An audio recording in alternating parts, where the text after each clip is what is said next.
찬송가 383장 찬양하겠습니다.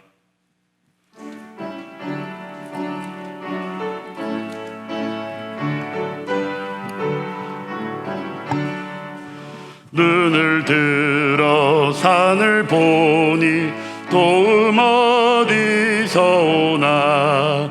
천지 지은 주 하나님 나를 도와주시네.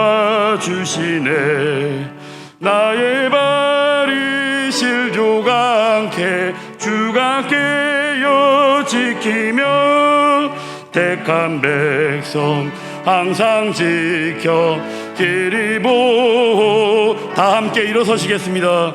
도우시는 하나님이 내게 그늘 되시니. 낮의 해와 밤의 달이 너를 상치 않겠네. 내게 화를 주지 않고 오늘 보호하시며 너의 출입 지금부터 영영 인도하시리. 아멘. 나의 성도들을 내 앞에 모으라. 그들은 제사로 나와 언약한 이들이니라. 하나님은 영이시니 예배하는 자가 영과 진리로 예배할지니라. 아멘. 존귀하신 하나님 아버지, 오늘도 주의 날을 허락하시고 예수 그리스도의 이름으로 아버지 앞에 모여 예배를 드리게 하시니 감사를 드립니다.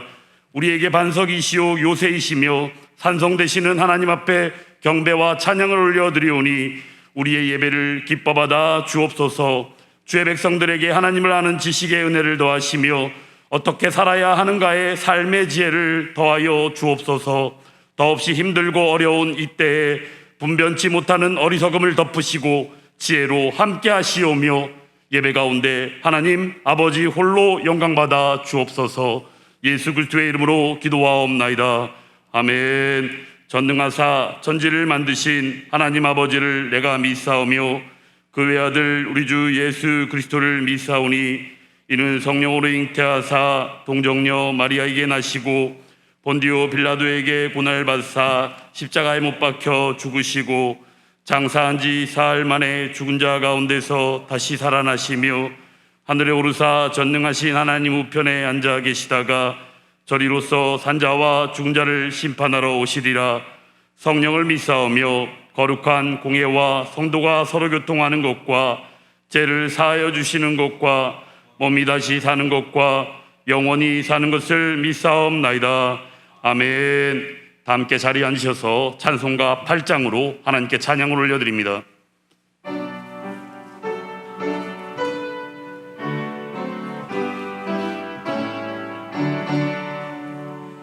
거룩 거룩 거룩 전능하신 주님, 이른 아침 우리 주를 찬송합니다.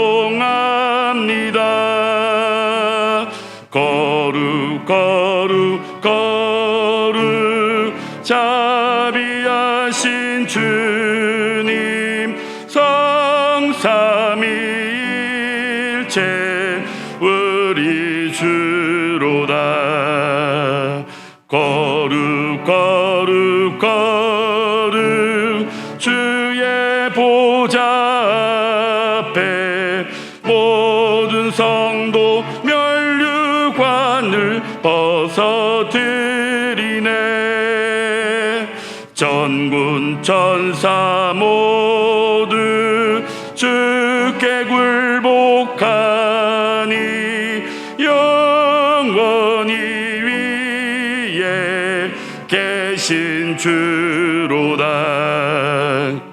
거룩 거룩 거룩 주의 빛난 영광, 모든 죄인 눈 어두워 볼 수 없도다. 거룩하신 이가 주님밖에 없네. 온전히 전능하신 전능하신 주로다. 거룩 거룩 거룩 전능하신 주님, 천지 만물 모두 주를 찬송합니다. 거룩 거룩 거룩 전능하신 주님, 성삼위일체 우리 주로다. 아멘. 사랑의 하나님 아버지, 우주 만물을 지으시고 우리의 주인 되시는 거룩하신 하나님 아버지, 높으신 아버지의 이름을 찬양하며 영광을 올려드립니다. 오늘도 예수 그리스도의 이름으로 구원받은 하나님의 자녀들이 만왕의 왕 되신 아버지 앞에 경배와 찬양으로 나아갑니다. 우리의 심령을 받으시고 영광 삼으시며 우리 중에 임하셔서 하나님 아버지의 임재하심을 보고 체험적인 신앙생활, 복된 시간 되게 하여 주시옵소서.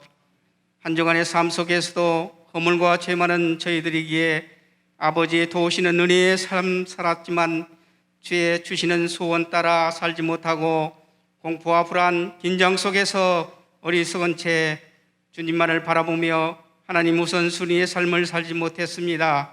저희를 불쌍히 여겨 주시옵고 그리스도의 보혈로 씻어 주시옵소서.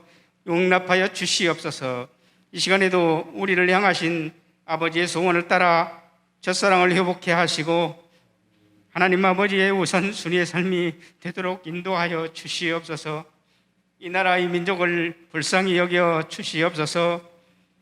안정세에 접어들었던 코로나19 다시금 전 지역으로 확산되어 불안과 공포 속에서 가까운 이웃 형제마저 만남조차 외면하는 안타까운 현실, 하루속히 안정을 찾고 예전처럼 예배가 회복되어 봉사와 섬김의 삶이 되도록 인도하여 주시옵소서.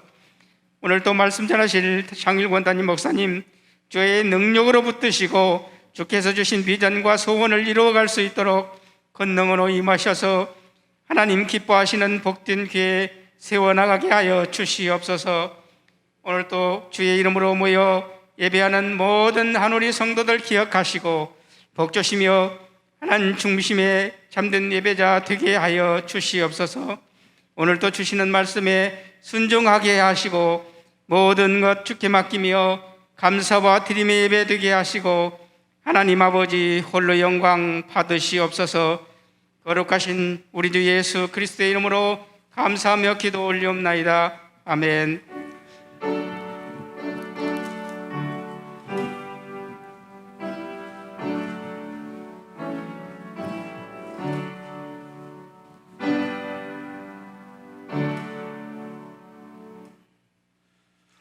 오늘 우리들에게 주신 하나님의 말씀은 마태복음 6장 9절부터 13절까지의 말씀과 신명기 5장 1절부터 21절까지의 말씀입니다. 이 시간 마태복음 6장 9절부터 13절까지의 말씀을 합독하도록 하겠습니다. 신약성경 8페이지입니다. 마태복음 6장 9절부터 13절까지의 말씀입니다. 함께 합독합니다. 그러므로 너희는 이렇게 기도하라. 하늘에 계신 우리 아버지여, 이름이 거룩히 여김을 받으시오며 나라가 임하시오며 뜻이 하늘에서 이루어진 것 같이 땅에서도 이루어지이다. 오늘 우리에게 일용할 양식을 주시옵고 우리가 우리에게 죄진 자를 사하여 준 것 같이 우리 죄를 사하여 주시옵고 우리를 시험에 들게 하지 마시옵고 다만 악에서 구하시옵소서. 나라와 권세와 영광이 아버지께 영원히 있사옵나이다. 아멘. 이 시간 담임 목사님 나오셔서 하나님 말씀 증거해 주시겠습니다.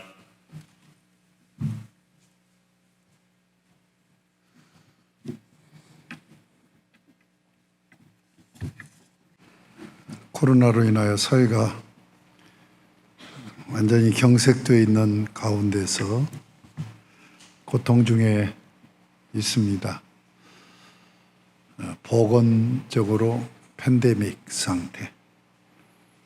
이제 경제적으로 더 나아가서 신앙적으로 팬데믹 상태에 놓여 있는데 여러분들 건강한 모습으로 다시 뵙게 돼서 반갑습니다. 아무쪼록 건강하시고 또 영적으로도 하나님의 은혜 가운데 늘 깨어 주님과 깊은 그런 교제 속에서 경건 생활들이 이루어질 수 있기를 바랍니다. 오늘 다시 주기도문.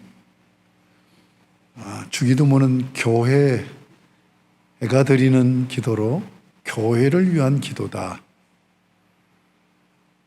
이 주기도문의 본질은 십계명적인 삶, 곧 예배 생활로 온전히 회복되어서 하나님 나라를 이루기를 원합니다 하는 기도라는 것을 말씀을 드렸습니다. 오늘은 계속 이어서 여호와 앞에서 예배하기를 기도하라 라고 하는 제목으로 오늘 주기도문만 본문으로 삼은 것이 아니라 신명기서 5장 1절부터 21절까지 함께 본문으로 삼았습니다. 그러므로 신명기서 5장 1절부터 21절 말씀을 상기하면서 주기도문과의 관계를 살펴보도록 하겠습니다. 신명기서는 언약 2세대, 전체가 2세대만 아니죠. 3세대, 손자들도 있는 거죠. 시내산에서 언약을 맺은 그의 후손, 자녀들과 또 그 자녀들이 결혼해서 가정을 이루고 자녀를 낳고, 그래서 1세대가 시내산 언약을 출애굽기를 통해서 시내산에서 맺었다고 한다면 이 신명기서 말씀을 받는 사람들은 2세대와 3세대다. 하나님이 약속한 땅, 가나안 땅으로 들어가려는 이들에게 모세가 죽기 전에 마지막 유언적인 설교를 한 것이 신명기서입니다. 그래서 신명기에서는 다시 명한다. 그러면 그 내용이 뭐냐면 너희 부모가, 너희 할아버지가 하나님과 호렙산에서 시내산 언약의 율법을 맺었다. 그러니까 이 법을 들고 가서 가나안 땅에서 이 법대로 살아라 라고 하는 말씀이죠. 그래서 이 말씀을 선포한 후에 그때 모압 평야인데 그 모압 평야에서 다시 모압 언약을 맺어서 그들과 시내산 언약의 후계자로 세우는 예식까지 하고 모세는 죽고 여호수아 갈렙을 따라서 이들이 이 신명기 법, 그래서 신명기 법전이라고 얘기하죠. 이 법전을 들고 이 법을 따라 한 나라를 세우고 그 나라 국가가 이스라엘이라는 나라가 세워져서 이제 삶이 시작되는, 이게 바로 신명기서입니다. 그러면 시내산 언약을 맺을 때 언약 조항이 뭐예요? 십계명이에요. 그래서 신명기서도 5장부터 해서 시작이 됩니다. 다섯서 십계명을 풀어서 설교한 내용이에요. 그러니까 1장에서 4장까지는 하나님이 어떻게 구원하셔서 너희를 하나님의 백성으로 삼은 줄 아느냐 하는 것을 얘기하는 역사적인 서술이에요. 그 언약 예식서가 그러한 형태로 되어 있어요. 예, 이게 신명기 법전은 한 권의 언약책입니다. 성경을 언약책이라고 그러죠. 그래서 구약, 신약이라고 얘기하는 것처럼 신명기서 한 권 자체가 계약서예요. 그런데 1장에서 4장까지는 서울은 역사적인 서술이고, 그리고 이제 계약 조항이 뭐냐? 바로 5장 1절에서 21절까지 십계명이라는 얘기입니다. 이 십계명을 이렇게 너희가 가나안 땅에 들어가서 지키고 살아라. 이렇게 전개되어지는 말씀입니다. 오늘 지난주에 이어서 주기도문이 신명기적 삶, 다시 해서 예배를 회복하는 삶을 허락해달라고 기도하는 내용이기 때문에 오늘 이 신명기 법전에서 십계명을 담고 있는 이 말씀을 살펴보면서 진정한 하나님이 받으시는 예배가 어떤 예배냐, 지난주에 이어서 오늘 또 말씀을 드리고 받도록 하겠습니다. 5장 1절을 보겠습니다. 모세가 온 이스라엘을 불러 그들에게 이르되 이스라엘아, 오늘 내가 너희의 귀에 말하는 규례와 법도를 듣고 그것을 배우며 지켜 행하라. 일부 예배 때 우리 장로님 기도할 때 목사님이 선포되는 이 말씀을 순종할 수 있게 해주세요 하는 기도를 해서 정말 마음에 뭉클한 마음이 들었어요. 우리는 하나님 말씀을 아멘으로 받고 그리고 여기서 듣고 배우고 지켜 행하라 결단을 하면서 말씀에 순종해 나가는, 그래야 하나님의 백성이 되는 거예요. 여기 1절 말씀에 모세가 온 이스라엘을 불러라, 부르다, 히브리어로 카할이라는 말인데 외쳐 부르는 거예요. 그러니까 큰 소리로, 그래서 전체를 다 회집시키는 거예요. 여기서 카라에서 카할이라는 말이 나와요. 회중이라는 말이 나와요. 불러 모은 자들의 모임을 카할이라고 해요. 이것을 헬라어로는 에클레시아, 교회 어원이 여기서 나와요.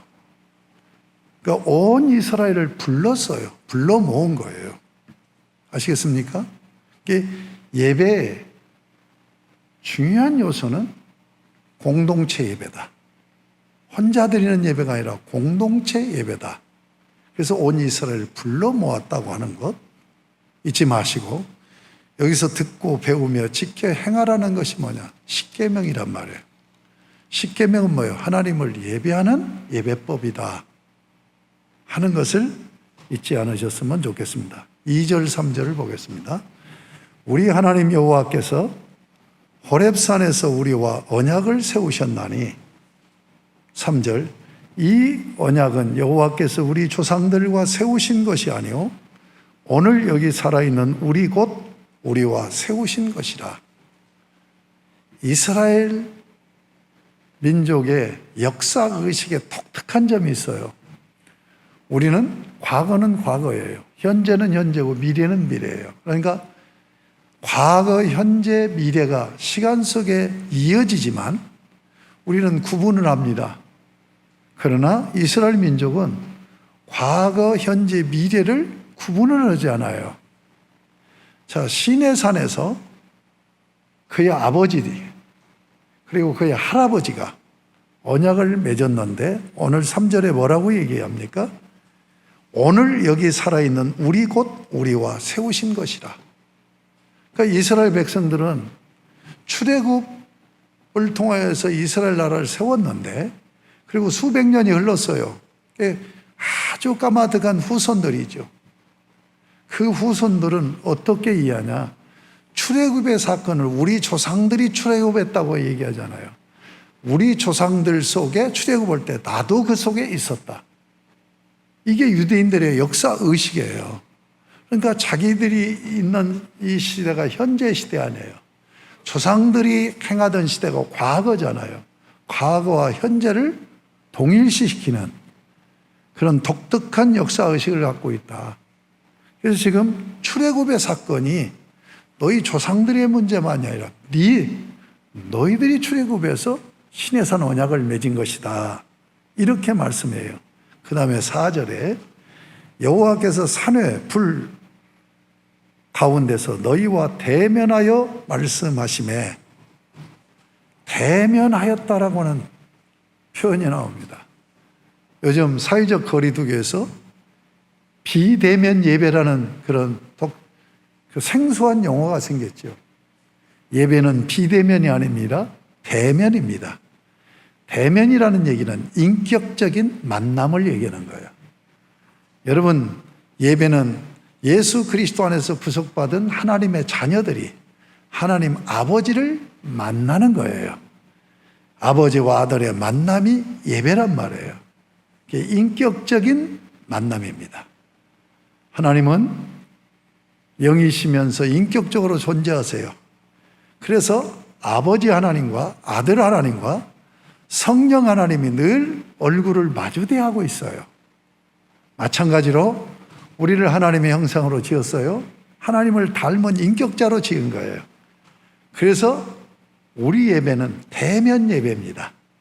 여러분, 기독교를 제외한 다른 종교는 전부 의식이에요. 의식. 대면이 아닙니다. 우상을 만들어 놓고 의식을 행하는 거예요. 그런데 우리는 대면한단 말이에요.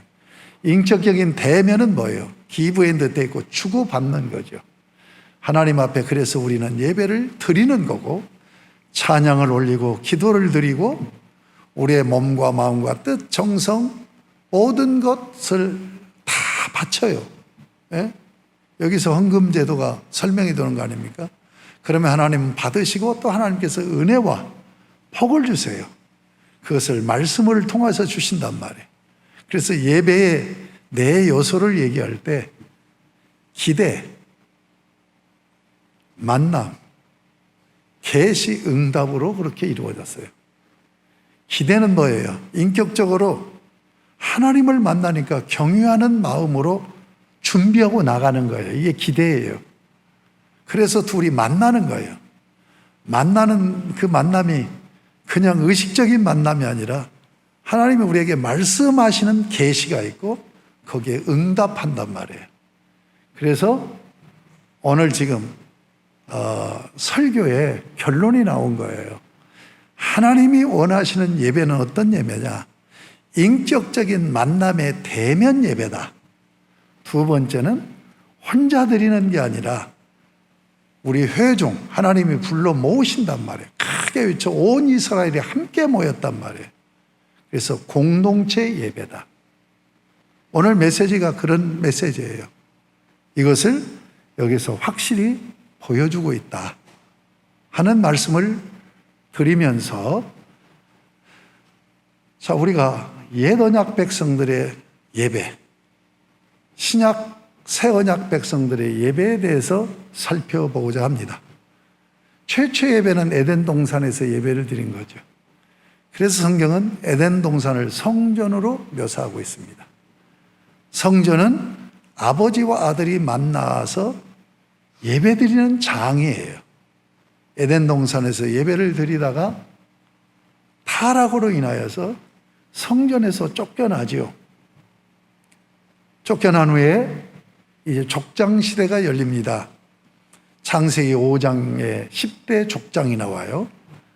창세기 11장에 또 10대, 그러니까 창세기 5장은 셋 족장에서부터 노아 족장까지, 그리고 11장에서는 노아의 아들인 셈 족장에서부터 데라 족장까지, 그리고 나서 이제 아브라함 족장, 이삭 족장, 야곱 족장, 요셉과 12지파. 우리는 그냥 족장하면 아브라함, 이삭, 야곱만 생각을 하는데, 족장이 5장, 11장, 그 다음에 아브라함에서부터 12족장, 12지파의 그 수령들을 족장이라고 얘기하잖아요. 이 족장들의 예배는 어떻게 예배를 드렸느냐? 하나님을 만나는, 하나님이 정해주신 에덴 동산을 잃어버렸잖아요. 신라고 한 거예요. 에덴 동산에 쫓겨났기 때문에 하나님을 만나서 예배드리는 장이 없는 거예요. 그래서 그들이 한 일이 뭐냐? 단을 쌓은 거예요. 성전이 없으니까 단을 쌓은 거예요, 임시로.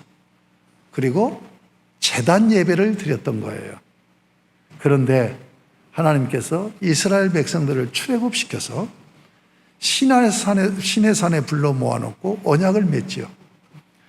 이 언약을 맺을 때 조항이 십계명이잖아요. 지난주에 말씀드린 대로 하나님을 예배하는 백성을 가진 나라를 세우기 위해서 하나님께서 이들을 구원하셔서 시내산에서 언약을 맺은 거예요. 그래서 십계명을 주시면서 예배법으로 하나님을 예배하라. 여기서 또 짚어야 될 대목이 우리를 그냥 개인적으로 예배 받으시고 구원하시기를 기뻐하셨다고 한다면 나라를 세울 필요가 없어요. 그렇지 않습니까?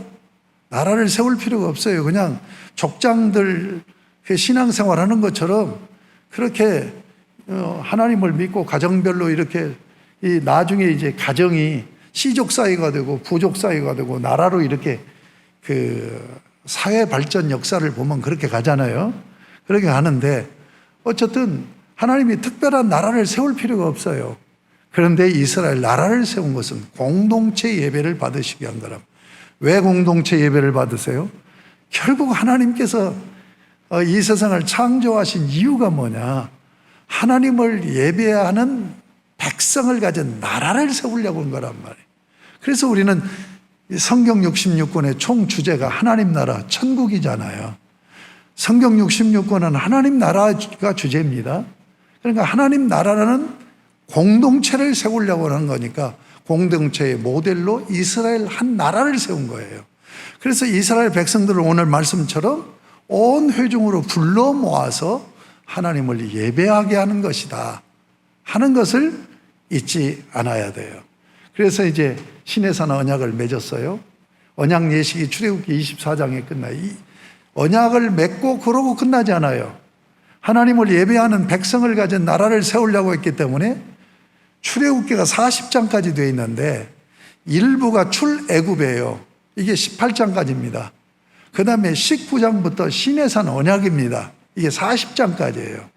근데 시내산 언약에서 언약 예식이 19장에서 24장으로 끝나요. 그리고 25장에서 40장까지 무려 16장에 걸쳐서 뭘 하느냐? 성막을 계시하고 성막을 완공해요. 성막이 완공되니까 하나님의 그 성막의 임재, 하나님의 영광이 성막에 가득하고 충만하였다. 그래서 이스라엘 온 백성들이 이곳에 하나님이 임재하셨구나 하는 것을 하나님의 영광을 친히 보았더라라고 말씀되어 있어요. 그러면서 출애굽기가 끝나요. 여러분, 성막을 계시하고 성막을 왜 완공하게 하는 거예요? 바로 에덴 동산에서 쫓겨난 신락원한 이들을 구원하셔서 다시 낙원을 회복시켜 주는 거예요. 이것이 바로 성막입니다. 그래서 성막의 구조를 보면 성막에 뜰이 있어요. 그리고 성소가 있습니다. 이 성소가 지성소로 나누는데 성막들이 세마포 포장으로 쭉 말뚝박고 포장으로 뜰이 되어 있어요. 그런 거 울타리가 되어 있는 거예요. 근데 그 울타리에 들어가는 문이 하나입니다. 동편문이에요. 이 문을 딱 들어가면 그 안에 번제단이 있고 거기서 제사를 지냅니다. 그리고 제사장들이 이제 제사를 집례하는데 이 짐승을 잡아서 제사를 지내면 피도 묻고 그렇지 않겠어요? 그러니까 이걸 씻어야 되잖아요. 그래서 성소 앞에 물두멍이 있어요. 거기서 물이 담겨져 있는데 거기서 손 이런 더러운 것을 싹 씻고 그리고 성소로 제사장들만 들어갑니다. 제사장들만. 그런데 이 성소도 오직 문이 하나예요. 동쪽의 문이 하나예요. 여러분 창세기 3장 24절 이하에 보면 범죄한 아담과 하와를 동산 밖으로 에덴 동산 밖으로 쫓아내세요. 그리고 동편 문을 두루두는 화형검과 그룹이 그걸 막아요. 지켜요. 다시 두르지 못하도록. 그러니까 하나님을 예배하는 성전에 들어가는 문이 닫혀버린 거예요. 그러면 성막을 주신 것은 뭐냐? 다시 그 성전 문이 열린 거예요. 동쪽 문이 막혔는데 동문을 열어주시고 동문으로 들어가게 하신 거예요. 그래서 에덴 동산이 회복된 것이 성막이다. 이게 성막을 계세야 하세요. 그리고 예배하는 백성으로 주셨기 때문에 하나님을 예배하는 1계명 4계명을 적용하는 레위기서에 레위기법을 제사법을 주세요. 그리고 이 제사법은 크게 둘로 나누어집니다. 1장에서 7장까지는 어떻게 하나님을 예배하는가 제사법이 5가지 예배 방식이 소개되고 있어요. 그리고 후반부 가면 23장 하면 절기가 나옵니다. 이 절기가 6월절에서부터 6월절, 무교절, 초실절, 그리고 오순절, 나팔절, 대속죄일, 장막절 7절기가 이루어져요. 그 7절기를 말씀할 때 먼저 뭘 언급하냐면 레위기서 23장에 보면 안식일을 먼저 언급합니다. 그래서 안식일 규례를 말씀하시고 이 안식일 중심으로 7절기가 이루어집니다. 7절기는 안식일에 시작해서 다음 안식일까지 8일 동안 축제가 이루어져요. 그러니까 이스라엘 백성들이 하나님 앞에 나가서 공동체가 나가서 하나님과 인격적으로 대면하는 그런 장인 성전, 성막을 주시고 그리고 하나님을 만나는 제사법을 주시고 하나님과 함께 더불어서 축제하는 절기를 주신단 말이에요. 이래서 이스라엘 백성들이 하나님을 섬기는 백성들, 지금으로 얘기하면 교회입니다. 국가 교회입니다. 여러분 사도행전 7장에 보면 스데반이 설교를 할 때 구약 이스라엘 백성들을 교회라고 얘기합니다. 출애굽에서 40년 동안 광야 생활하는 이스라엘 백성들을 광야 교회라고 얘기해요. 그러니까 구약 이스라엘은 교회의 모델이에요. 이걸 예표, 모형이라고도 얘기를 합니다.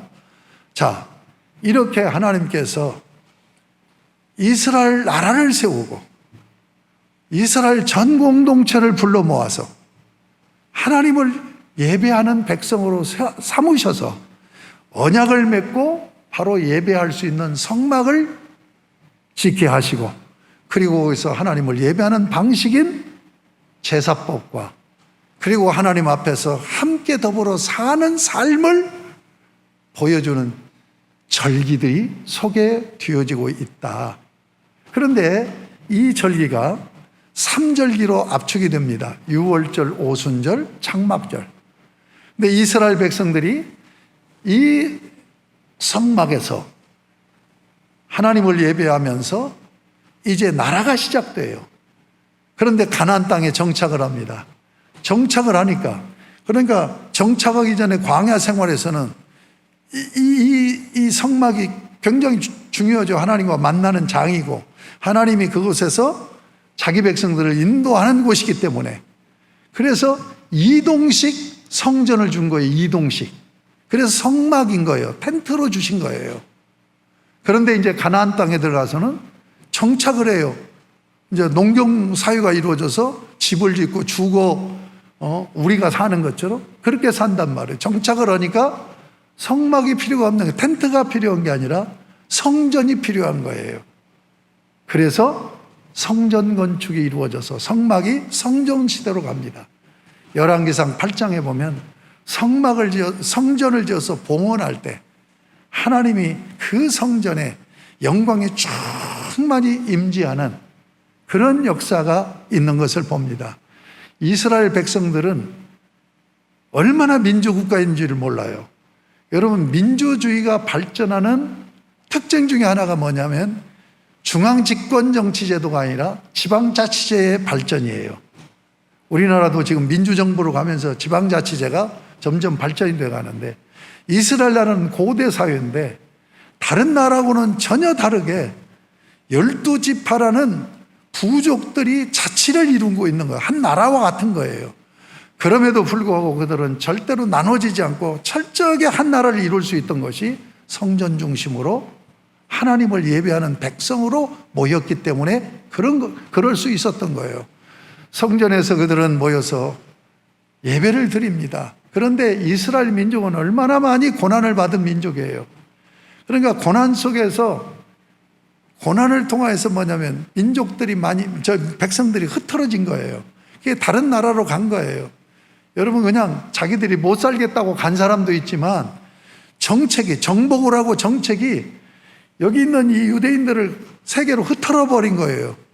특히 북왕국 이스라엘을 멸망시킨 아시리아 제국은 그렇게 여기 살고 있는 본토인들을 빼다가 이 중동 지역의 각 나라에 흩어버리고, 그리고 이방인들을 데려다가 여기다가 너희들 이스라엘 살아 해가지고 혼혈족을 만들려고 하는 정책을 쓴 거예요.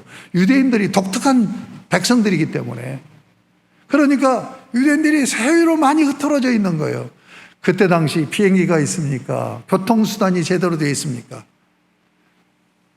바다를 건너오려면 쪽배 타고 와야 되는 거예요. 노젓는 배를 타고 와야 되는 거예요.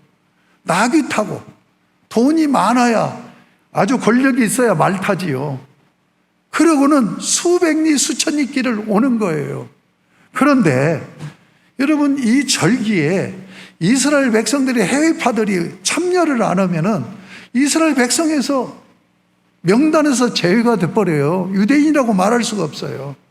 그러니까 그들은 사실 절기 한 번 지키려면 한 달도 더 걸릴 수도 있죠. 그렇지 않겠습니까? 한 나라에서 이렇게 오려면. 그렇게 하면서 함께 모여서 하나님을 예배하는 그런 공동체를 이루어서 이스라엘 나라가 이루어진 거예요. 그러다가 기원전 BC 586년에 바벨로니아 제국으로부터 남왕국 유다 왕국까지 멸망당해 버려요. 그것으로 끝난 게 아니에요. 하나님을 만나고 하나님 앞에서 예배드리는 처소인 성전을 파괴해 버려요. 그래서 이들은 하나님을 예배하는 이것을 잃어버리고 사는 본토인이나 이 디아스포라라고 그러죠. 흩어져서 세계에 사는 사람들이 다 그렇게 살아요. 그런데 이제 바벨로니아 제국을 멸망시키고 페르시아 제국이 생겨요. 페르시아 제국을 성경에 고레스 왕으로 나오잖아요.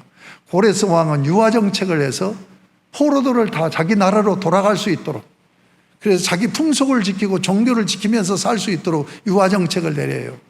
그래서 이스라엘 백성들이 돌아옵니다. 예, 그게 누가 돌아와요?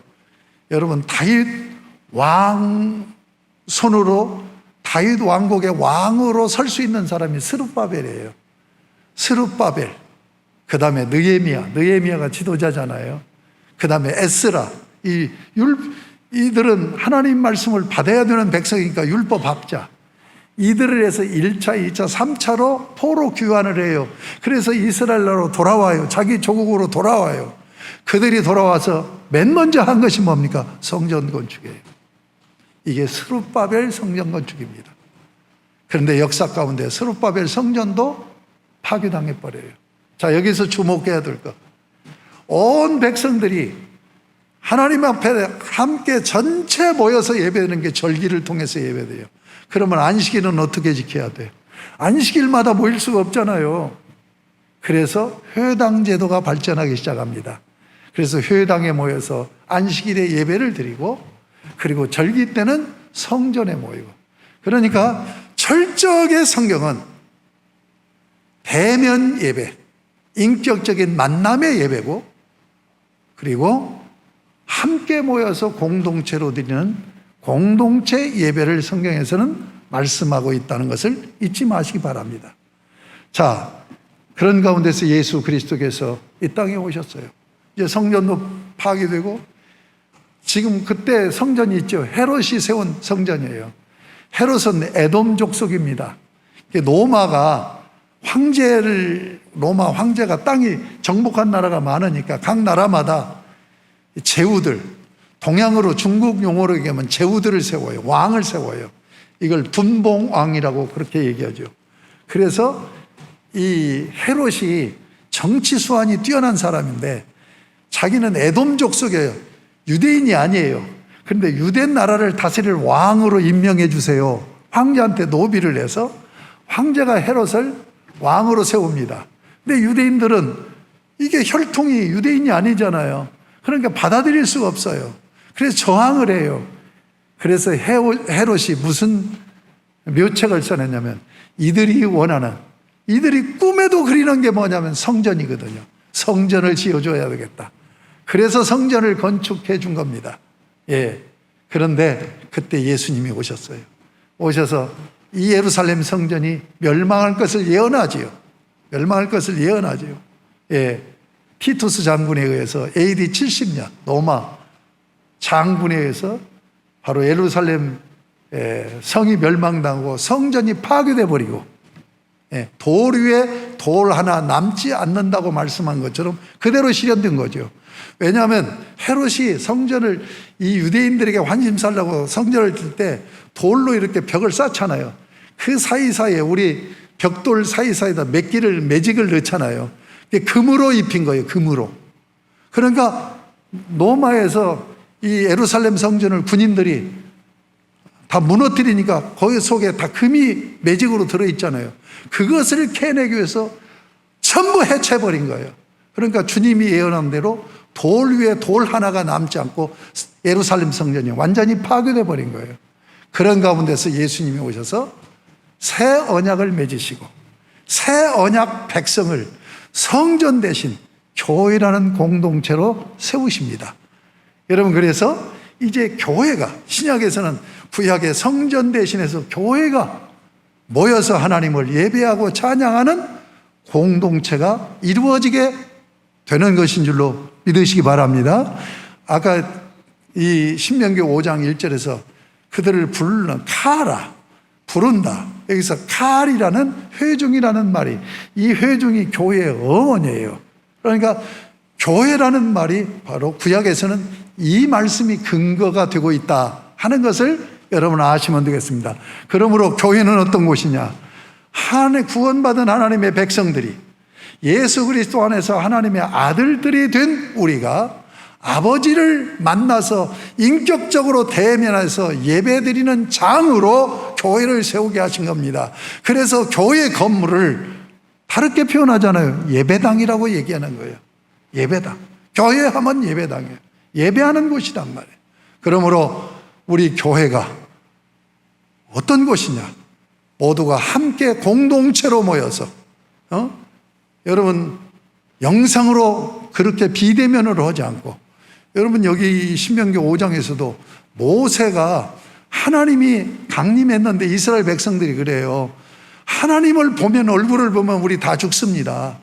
그러니 하나님 앞에 서게 하지 마시고 당신이 중보자로 서서 하나님이 말씀하신 걸 우리에게 말씀해 주시면 우리가 듣겠습니다 하는 상태로 모인 거예요. 그러니까 모세가 하나님의 종이 돼서 여호와 하나님의 이름으로 성도들을 만나고 백성들을 만나서 대면을 하는 거예요.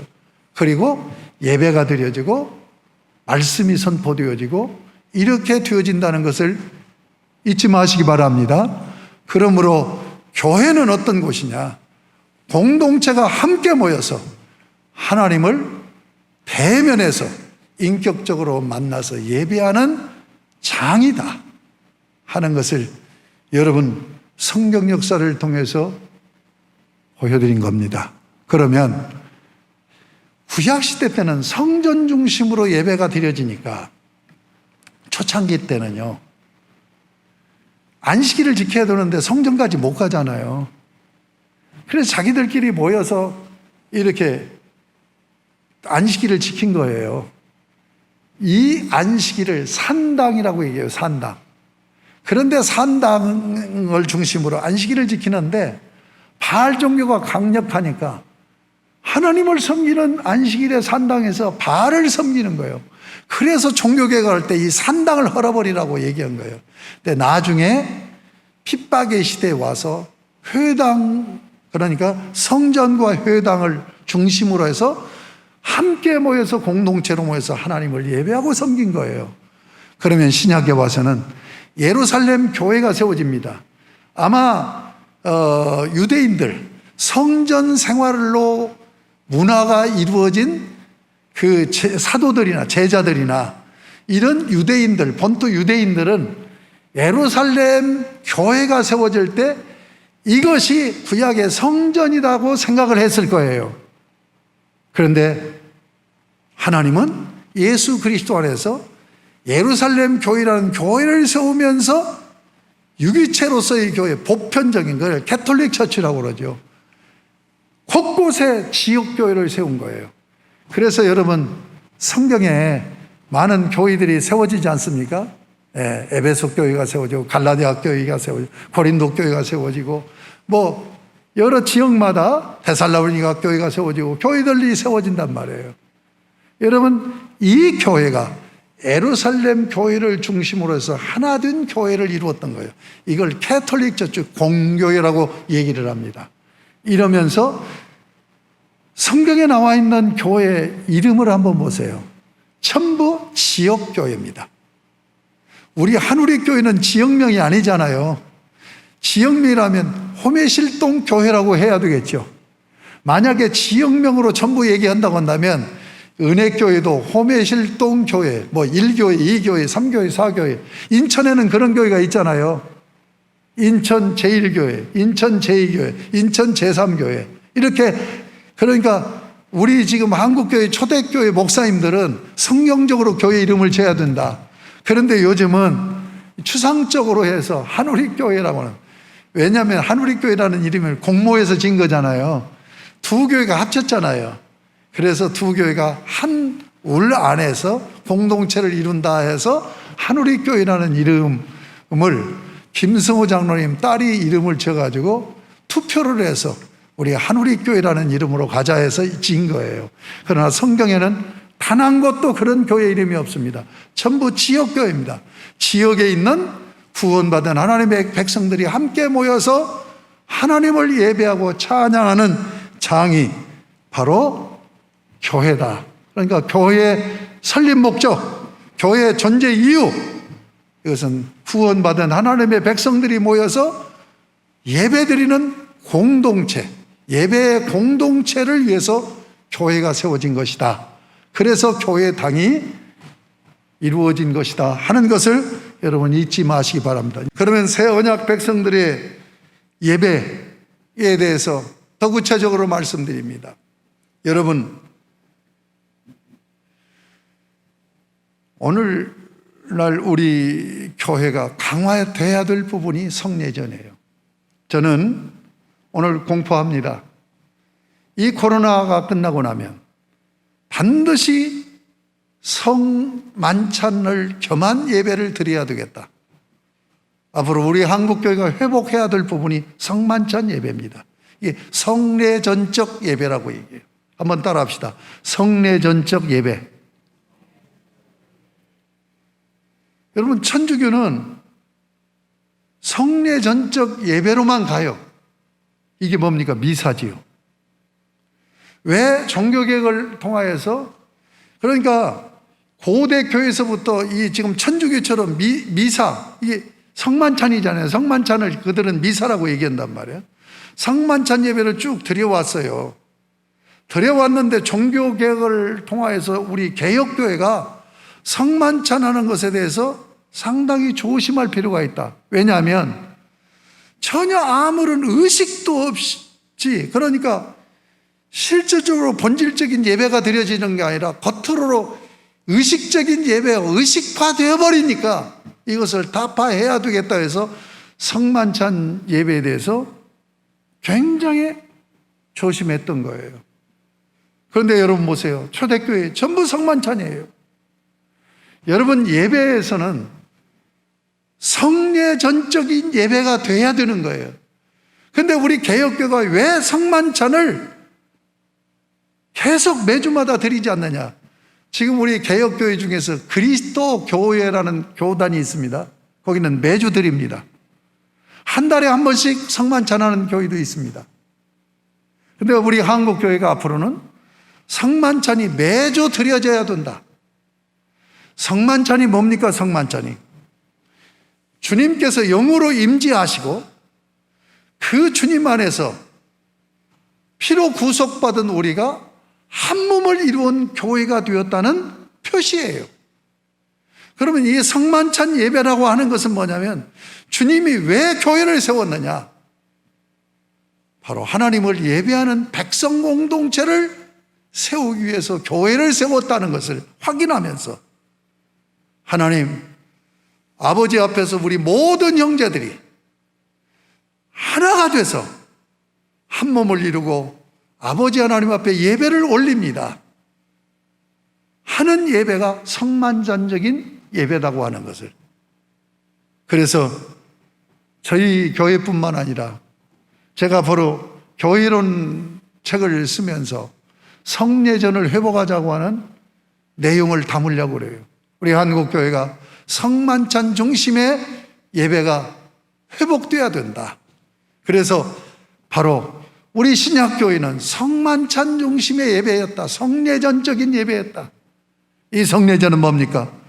우리 모두가 함께 나와서 한 몸을 이루고 아버지 하나님을 경배해 드리는 공동체라고 하는 이 의식을 함께 공유하면서 드리는 예배입니다. 이제 마지막으로 천상교회를 요한계시록을 통해서 살펴보면서 마치도록 하겠습니다. 천상교회는 여러분 요한계시록 4장을 한번 펴보시기 바랍니다. 이제 예수님이 재림하시고 하나님 나라가 완성됐어요. 그 하나님 나라 완성된 나라의 모습이 4장입니다. 그러면 하나님 나라 백성들은 천국이 완성되면 거기서 뭐 하느냐? 예배하고 삽니다. 그러니까 지난주에 말씀드린 것처럼 천국도 십계명적인 삶을 살아요. 여러분, 나라라는 공동체가 세워지려면 법이 있어야 되잖아요. 규범이 있어야 되잖아요. 여러분, 이 법이 바로 십계명이에요. 하나님 나라 법이에요. 그래서 천국에서도 하나님 나라 법으로 예배를 드리는 장면이 나옵니다. 제가 다 우리가 살펴볼 수가 없으니까 10절, 11절을 살펴보도록 하겠습니다. 24장로들이 보좌에 앉으신 이 앞에 엎드려 세세토록 살아계시는 이에게 경배하고 자기의 관을 보좌 앞에 드리며 이르되, 하나님 앞에 경배해요. 자, 하나님의 보좌가 있습니다. 24장로들이 이제 구속받은 온 백성들을 대표해서 하나님 보좌 주변에 있는 거예요. 그러니까 24장로가 경배드린 것은 구속받은 전 하나님의 백성들을 얘기하는 거예요. 자, 그러면 왜 24장로입니까?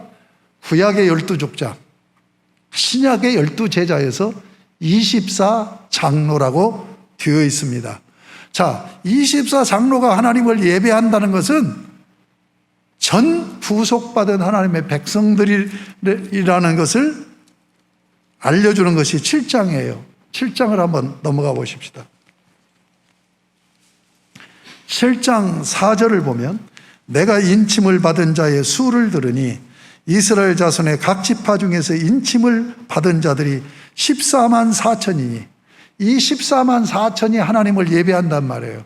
그러면 14만 4천, 여호와의 증인에서는 14만 4천, 이게 그 문자대로 해서 14만 4천만 구원받는다고 얘기해요. 나머지는 다 멸절된다고. 그래서 2단인 거예요. 14만 4천이 어떻게 나오는 줄 압니까? 12 곱하기 12이면 144예요. 곱하기 1000하면 14만 4천입니다. 여러분, 천은 천년 왕국입니다. 이 천년 왕국은 완성된 하나님 나라를 상징하는 호칭이에요. 그래서 천년 왕국이라고 그러잖아요. 천년 왕국에 구약의 12지파에 속한 모든 구원받은 성도, 신약의 12제자에게 속한 모든 구원받은 성도, 그러니까 전체 구원받은 모든 성도들이 하나님 앞에 나와서 예배하는 것이 천국이라는 얘기예요. 공동체 예배란 말이에요. 이것을 확인하는 것을 14장으로 넘어갑니다. 14장 1절을 한번 살펴보겠습니다. 14장 1절을 보면 또 내가 보니 보라, 어린 양이 시온 산에 섰고 그와 함께 14만 4천이 서 있는데, 지금 어린 양 앞에, 예수 그리스도 십자가 우승을 이루신 어린 양 앞에 14만 4천이 하나님 앞에 서서 대면하고 전체 공동체가 대면하여서 하나님을 예배하는, 이게 하나님 나라 모습이라는 얘기입니다. 아시겠습니까? 자, 말씀을 정리합니다. 여러분, 하나님께서 창조하신 목적이 뭡니까? 이걸 창조 경륜이라고 그랬죠. 그것은 하나님 나라, 하나님을 섬기는 백성을 가진 나라를 세우려고 하는 거예요. 그래서 성경의 핵심 구절, 제가 주장하는 성경의 핵심 구절이 레위기서 26장 11절 12절입니다. 여러분, 하나님을 섬기는 예배법 1계명 4계명을 1계명 4계명까지를 적용하는 제사법인 레위기법이 맞춰지는 26장 11절 12절입니다. 왜 언약을 맺었는가 그 이유를 밝히는 거예요. 내가 내 장막을 너희 가운데 세우리니 내가 너희를 싫어하지 아니할 것이며, 이게 11절이에요. 12절, 내가 너희 중에 행하여 나는 너희 하나님이 되고 너희는 내 백성이 되리라. 이게 신구약 성경의 핵심 구절이에요. 자, 내가 너희 하나님이 된다. 예배 받으시는 주권자가 된다는, 왕이 된다는 얘기예요. 너희는 나를 예배로 섬기는 백성이 된다. 그래서 성전을 이스라엘 백성들 중에 거하면서 지으시고 그곳에 거하셔서 백성들을 만나고 백성들의 예배들을 받으시겠다는 얘기예요. 여러분, 이 구절이 신약에까지 계속 반복되어 나옵니다. 그리고 요한계시록 21장, 22장은 완성된 하나님 나라의 모습을 보여주는 거예요. 예수님이 재림하셔서 완성된 하나님 나라. 21장, 사실은 요한계시록은 21장으로 맞춰지면서 22장이 그 하나님 나라가 어떤 하나님 나라냐는 형태를 보여주는 거예요. 21장에 보면 새 예루살렘이 하늘에서 내려와요. 우리가 사는 이곳으로 내려와요. 그래서 우리 가운데 장막을 치신다. 이 장막 친다 하는 얘기가 요한복음 1장 14절, 말씀이 육신이 되어 우리 가운데 거하신다는 거예요. 장막 친다는 얘기예요. 이게 예수 그리스도가 성전 되심을 얘기하는 거예요. 그래서 백성들의 눈물을 닦아줘. 근데 중요한 건 21장 7절이에요. 자, 나는 너희 하나님이고 너희는 내 백성이 된다고는 언약 맺음의 목적이 완성되는 말씀이에요. 그런데 그 말씀이 어떻게 됐느냐면, 나는 너희 하나님이고 되고 너희는 내 백성이 되리라는 이 백성이 바뀌어져요. 내 아들이 되리라. 백성에서 아들로 바뀌어지면서 완성이 되는 거예요. 재밌게도 마태복음은 하나님과 구속받은 백성들 공동체의 관계를 공적으로 얘기합니다. 그래서 왕과 백성으로 표현합니다. 그런데 복음서인 요한복음은 왕이신 하나님의 아버지시에요. 하나님을 예배로 섬기는 백성의 아들이에요. 그래서 요한복음 사적으로 아버지와 왕 되신 아버지와 백성 되는 아들의 관계로 말씀하고 있는데, 나는 너희 하나님이고 너희는 내 백성이 되리라는 이 말씀이 계속 구약에서부터 신약까지 반복되면서 나와요. 그런데 요한계시록 21장 7절에 와서는 어떻게 맞춰지느냐? 그 백성이 아들로 바뀌어져서 맞춰진단 말이에요. 그래서 하나님 나라가 이루어져요. 그 하나님 나라는 어떤 나라냐? 아들들이 아버지를 아련하고 예배하는 나라. 아멘입니까? 바로 이 나라를 세우기 위해서 이 땅의 구약에서는 이스라엘 공동체를 세웠고 신약에서는 교회 공동체를 세웠다. 그래서 말씀의 결론이 뭡니까? 예배를 드리는 중요한 요소 중에 두 가지. 하나는 뭐냐? 인격적인 대면 예배다. 두 번째는 혼자 드리는 것이 아니라 공동체 예배다. 이것이 성경의 가르침이다 하는 것을 잊지 마시기 바랍니다. 이제 여기까지는 잘 설교를 들었는데, 지금 온라인 예배를 드리는 분들은 그러면 우리 예배 잘못 드렸다고 책망하는 겁니까? 책망하는 것이 아니라 이때 우리가 온라인 예배도 괜찮다, 온라인 예배 드릴 수 있다라고 생각하는 이 생각들을 바로 잡아드리기 위해서 지금 말씀드리는 겁니다. 사실 이 오늘 설교는 지난주부터 그랬습니다만 어느 목사님이 저한테 요청을 해요. 이런 때 정말로 예배가 무언가를 목사님이 바로 설교해서 유튜브에 올려주셔야, 우리 많은 목사님들이 도움을 받을 수 있도록 도와주셔야 되지 않습니까?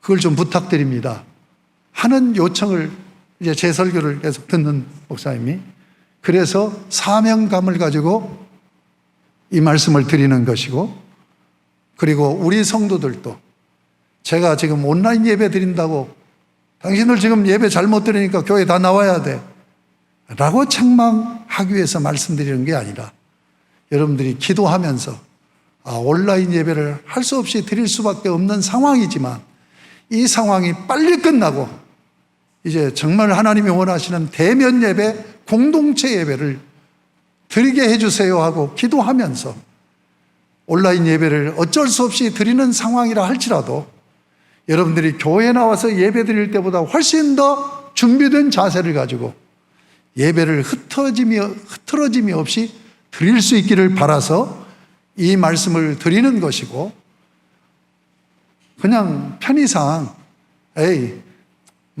집에서 온라인 예배 드리지 이 기간 동안에는, 그리고 사회에 덕을 세워야 되지 않아? 예배에 대해서 정확하게 이해를 못해서 나올 수 있는데도 불구하고 그런 분이 계시다면 오늘 이 설교를 듣고 6시에 얼마든지 예배 나올 수 있지 않습니까? 8시에 나올 수 있고, 그러니까 나오셔서 예배를 드리고, 이제 나오지 못하는 분들은 내가 건강이 연약해서 혹시 하는 마음, 또 내가 사회활동을 많이 하다 보니까 내가 가서 교회에 오염시키고 확진자를 낳게 하는 그런 경우가 되면 어떻게 하는 걱정, 또는 사회적으로 직장에서 아주 강력하게 규제한다든지 이런 상황 가운데, 또 혹자는 이렇게 세인들이 너무너무 교회에 대해서 혐오하고 비판을 하니까 온라인이라도 예배를 드려야 되지 않느냐 하는 생각을 한 분들도 계실 줄 압니다. 그러나 성경적인 예배는 대면 예배와 공동체 예배라는 걸 잊지 마시고, 여러분이 할 수 있으면 교회에 나와서 예배를 드리시고, 할 수 없는 상황에서 어쩔 수 없이 온라인 예배를 드리는 분이라고 한다면 온라인 예배를 드릴 때 교회에 나와서 예배 드릴 때보다 더 준비하고 드리시기를 간곡히 부탁드리고, 그리고 정말 우리가 기도하면서 빨리 코로나 문제가 해결되고 대면 예배, 공동체 예배, 교회에 나와서 예배 드릴 수 있게 해달라고 기도하면서 준비하는 여러분들이 되셨으면 좋겠습니다. 다시 말씀드립니다. 예배 잃으면 모든 것 잃습니다. 예배 무너지면 내 신앙도 무너집니다. 이거 잊지 마시기 바랍니다. 이제 결론적으로 이렇게 말씀드리면서 맺겠습니다. 여러분, 시내산 언약을 맺을 때 왜 시내산 언약을 맺느냐 하는 이유와 성격과 목적을 출애굽기 19장 5절 6절에서 말씀합니다.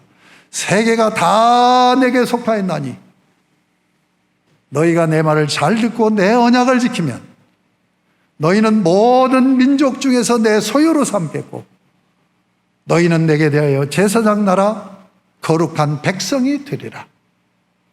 여러분, 이스라엘 백성들을 십계명으로 왜 이스라엘 나라를 세웠습니까? 제사장 나라 거룩한 백성의 삶을 살려고 한 거예요. 자, 온 인류가 다 하나님을 떠나서 우상 숭배하고 있어요.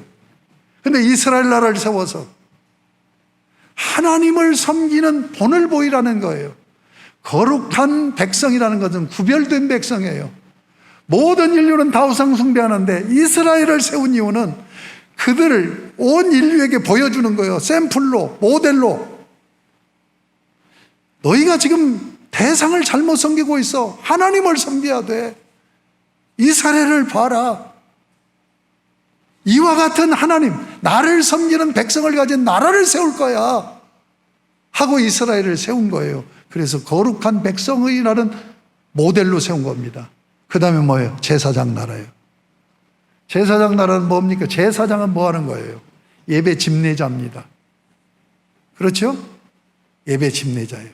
그러면 지금 제사장 나라가 되라는 것은 하나님을 떠나서 우상 숭배하는 모든 인류를 하나님 앞으로 데려와서 하나님께 하게 하도록 해라.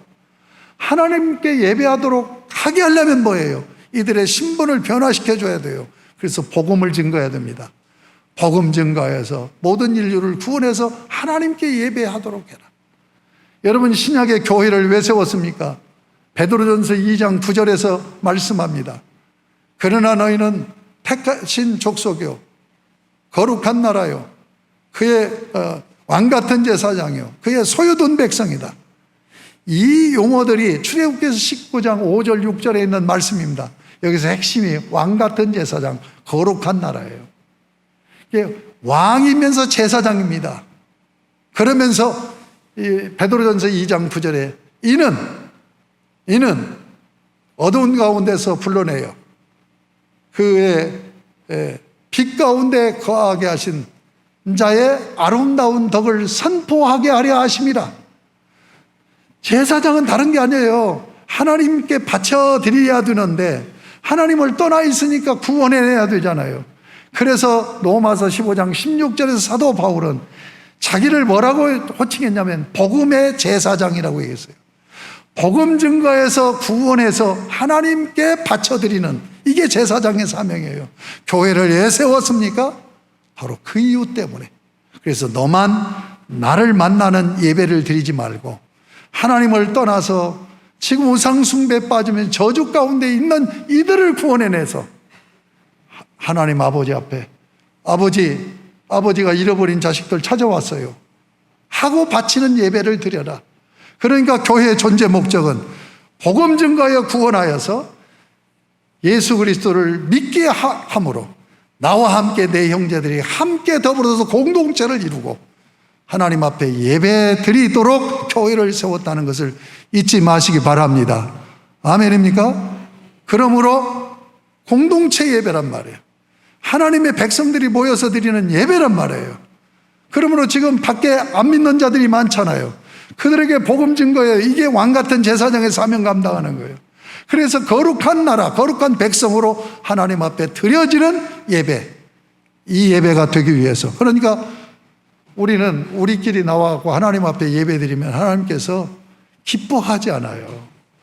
안 믿는 자들, 지옥으로 떨어질 수밖에 없는 자들, 저주받은 자들, 저들을 구원해 복음으로 구원해서 예수 믿게 해서 아버지 떠나서 방황하고 저주 가운데 있는 이 형제, 아버지 아들을 데려왔습니다 하고 아버지 앞에 바치는 예배가 공적인 예배라는 것. 그래서 이 공동체 예배를 통해서 구원의 역사를 이루고 하나님 나라를 이루려고 하신다는 것을 잊지 마시고, 여러분들이 진정한 예배는 교회에서 공동체로 모여서 대면 예배로 드린 것을 다시 한번 성경을 통해서 확인하시고, 바로 이 예배의 비밀을 알기 때문에 초대교회에서도 예배 때문에 그렇게 순교의 역사가 일어나고, 여러분 흑사병이 유럽에서 5천만 많이는 1억까지 죽었다고 그래요. 그때 교회가 피하지 않았어요. 피하지 않고 예배를 지킨 거예요. 여러분, 우리가 예배의 생명을 겁시다. 사실 공권력이, 우리 후배 목사님이 저한테 문자를 보내왔는데 우리 교회법 헌법 8조를 조항을 보내왔어요. 그 8조 조항이 뭐냐면 공권력이 하나님의 명령을 어기는 공권력이 행사될 때는 저항하라 라는 법이 나온 것을 저한테 보내왔더라고요. 여러분, 지금 공권력이 과도하게 예배를 금지하고 있다라고 아우성입니다. 그런데 저는 공권력이 두려워서 이렇게 비대면 예배, 온라인 예배 드리는 부분을 허용하는 것이 아닙니다. 세인들의 교회에 대해 비난, 사실은 교회만큼 저는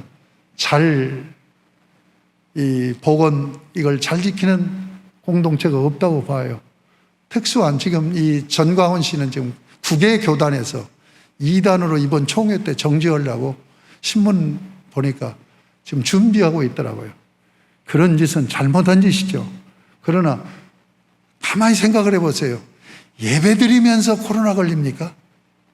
그런 자가 들어와서 문제가 된 거죠. 우리는 사회생활에서 가장 상부범적으로 철저하게 방역에 공권력에 협력을 하면서 힘쓰고, 그럼에도 불구하고 예배는 철저히 지키면서 우리가 참 내가 왜 온라인 예배를 드릴 수밖에 없느냐, 이것은 우리의 이웃을 생각해서 드리는 거지만 이건 잠시다. 이건 본질은 교회에 나와서 예배드립니다는 것을 잊지 마시고 신앙생활들을 예배 중심으로 잘 하셔서 우리 교회가, 사랑하는 성도 여러분들이 신앙 잃지 않고 영적인 은혜 생활이 늘 충만하실 수 있기를 주님의 이름으로 축복합니다. 아멘. 하나님 아버지 감사합니다. 오늘 예배를 어디서 어떻게 드려야 되는가, 성경적으로 말씀을 통해서 확인하면서 저희가 바른 예배관을 정립하고 하나님 앞에 함께 모여 인격적인 대면 예배로 예배 드림이 성경적인 예배관이라는 것을 확실히 믿음으로 받고 순종하며 예배자로 온전히 서서 예배드리기에 부족함이 없도록 은총을 베풀어 주옵소서. 어쩔 수 없이 교회에 나와서 예배를 드리지 못하고 온라인으로 예배드리는 성도들, 우리 하나님께서 은혜를 베풀어 주셔서 저들이 교회에 나와서 대면 예배로 예배드리는 날이 속히 올 수 있도록 기도할 수 있게 하여 주시옵시고, 또 그렇게 역사해 주시기를 원하며, 아버지 하나님, 온라인 예배로 어쩔 수 없이 예배를 드리는 우리 성도들, 교회에 나와서 예배 드릴 때보다 더 준비된 자세로 진정한 예배로 하나님 앞에 영광을 돌리는 귀한 종들 뒤어지게 주님 은혜 베풀어 주옵소서. 우리 교회를 지켜주옵소서. 우리 성도들을 지켜주옵소서. 우리 한국교회를 세워주옵소서. 아버지 하나님, 우리 하나님의 놀라우신 은혜의 역사로 이 민족, 이 세계, 이 재앙을 아버지 막아주시옵시고, 주님의 은혜 가운데 이 백성들이 이 재앙 앞에서 두 손 들고 아버지 앞에 나와 아버지 하나님을 섬기는 역사가 놀랍게 일어나는 기회가 되게 하여 주시옵소서. 예수님의 이름으로 기도드립니다. 아멘. 14장 찬송.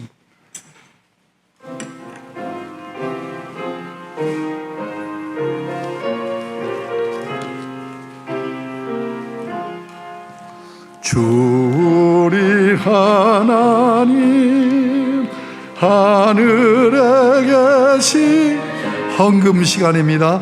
온천하 만민 주 앞에 찬송하네.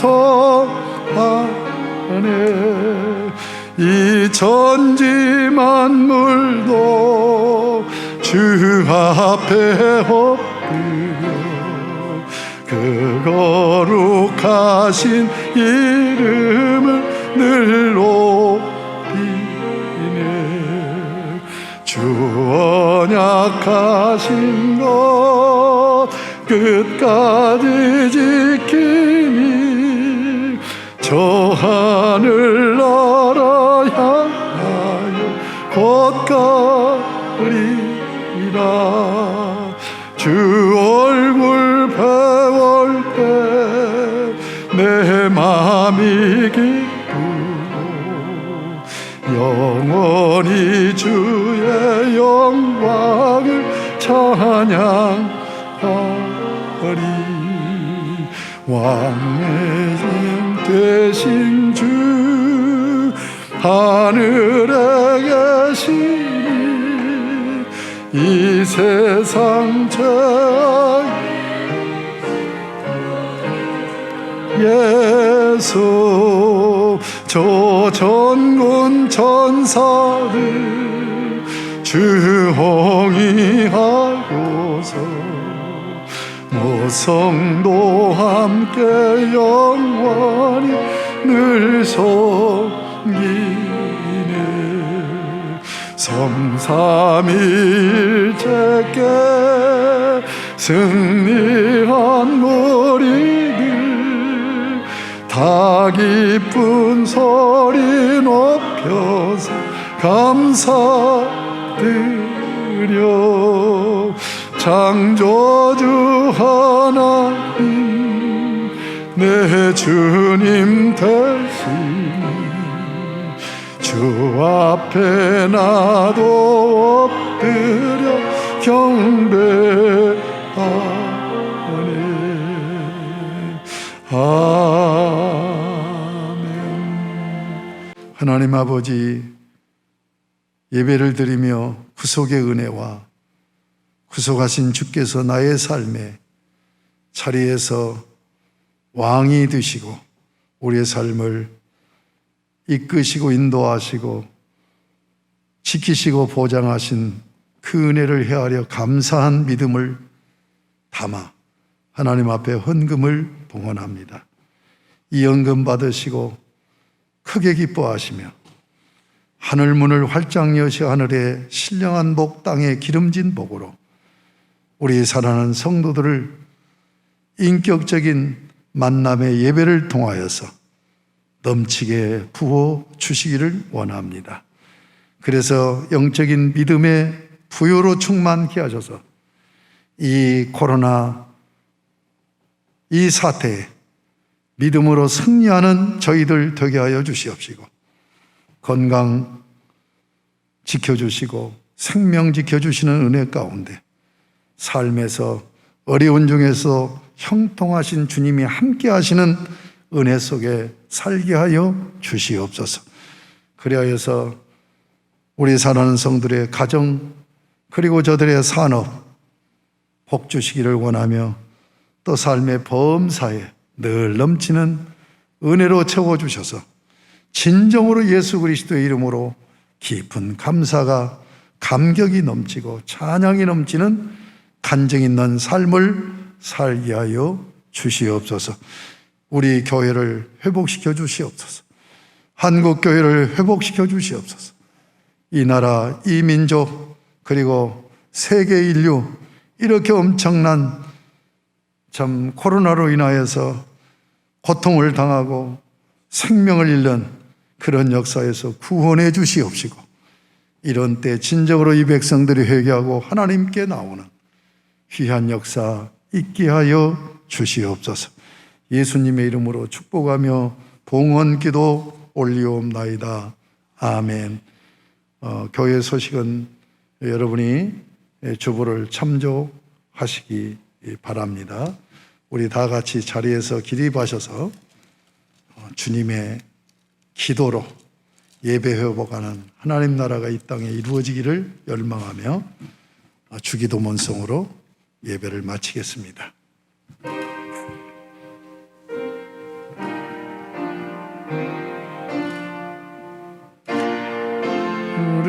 하늘에 계신 아버지 이름 거룩하사 주님 나라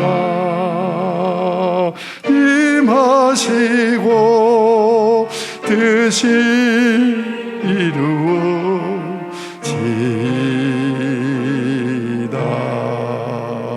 일용할 양식 주시고 우리들의 큰 죄 다 용서하옵시고 또 시험에 들게 마시고 악에서 구원하소서.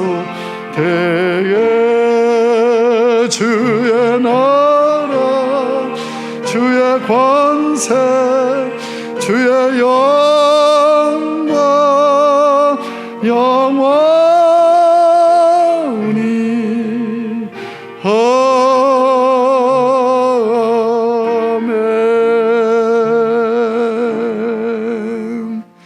우리 주 예수 그리스도의 십자가 구속의 은혜와 하나님 아버지의 그 크신 사랑하심과 성령님의 교통하심이 찬미의 제사로 영광을 돌리고 이전을 나서 가정과 사회를 향하여 나아가는 살아가는 성들의 심령과 발걸음 위에 저들의 가정, 가족, 자녀, 가문 그리고 저들의 삶의 터전인 직장과 사업장 그리고 하는 모든 범사 위에, 모든 만남 위에, 그리고 꿈과 비전 위에, 그리고 우리 한국교회와 이 나라 이 민족 위에 이제로부터 영원토록 항상 함께 계실지어다. 아멘. 주여 감사합니다.